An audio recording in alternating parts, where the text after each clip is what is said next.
Penjarahan kembali terjadi di kota Sibolga, Tapanuli Tengah. Hingga hari ini daerah tersebut masih lumpuh total akibat bencana banjir dan longsor.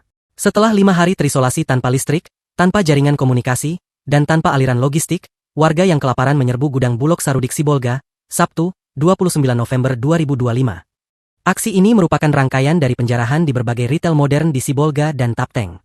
Kota yang lulu lantak diterjang banjir bandang dan longsor sejak 24 sampai 25 November menyebabkan ribuan warga kehilangan rumah, akses jalan terputus, dan pasokan pangan tidak dapat masuk selama berhari-hari.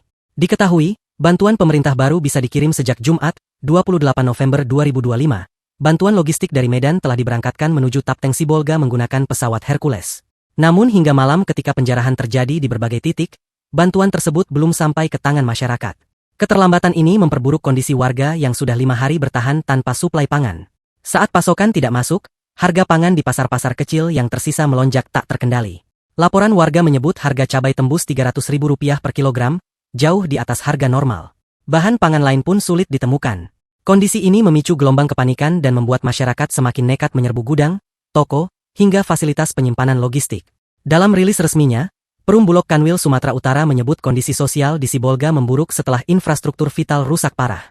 Situasi darurat inilah yang membuat warga berbondong-bondong mencari makanan dengan cara apapun.